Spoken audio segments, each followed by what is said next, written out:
महाभारत के महान पराक्रमी भीमसेन बल, साहस और करुणा के प्रतीक थे।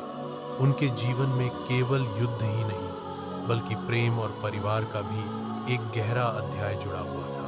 हिडिंबा, वन की राक्षसी कन्या।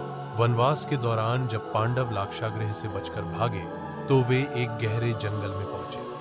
वहीं पर हिडिंबा नामक राक्षसी और उसका भाई हिडिंब रहते थे। हिडिंबा ने भीम को देखा और उनके बल, पराक्रम पर मुग्ध हो गए। भीम ने हिडिंब को युद्ध में मार डाला और हिडिंबा से विवाह किया। उनसे घटोत्कच नामक वीर पुत्र का जन्म हुआ, जिसने आगे चलकर महाभारत युद्ध में अपार पराक्रम दिखाया। द्रौपदी, पांचाल की राजकुमारी। द्रौपदी का स्वयंवर हुआ, जहां अर्जुन ने धनुष चलाकर उनका हाथ जीता। लेकिन माता कुंती की आज्ञा के कारण पांचों पांडवों ने द्रौपदी को समान रूप से अपनी धर्मपत्नी के रूप में स्वीकार किया। भीम द्रौपदी के प्रति अत्यंत स्नेही और रक्षक थे।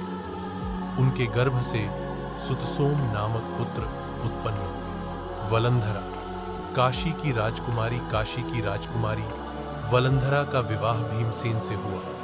उनसे सार्वज्ञवाद या सर्वगत नामक पुत्र उत्पन्न हुए, जो आगे चलकर महान योद्धा बने। भानुमति, कुछ ग्रंथों में उल्लेख मिलता है कि भीम का विवाह नागकन्या भानुमति से भी हुआ था और उनसे नागदत्त नामक पुत्र हुआ।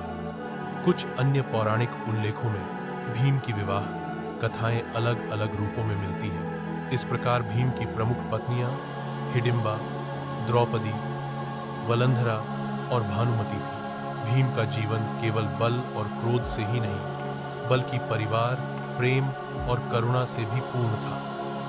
उनके वंशजों ने महाभारत युद्ध में और उसके बाद भी अपनी महानता सिद्ध की। अगर आपको यह कहानी पसंद आई हो तो लाइक और सब्सक्राइब बटन दबाकर हमारा उत्साह बढ़ाएं, ताकि हम आपके लिए और भी ऐसी रोचक कथाएं लेकर आते रहें।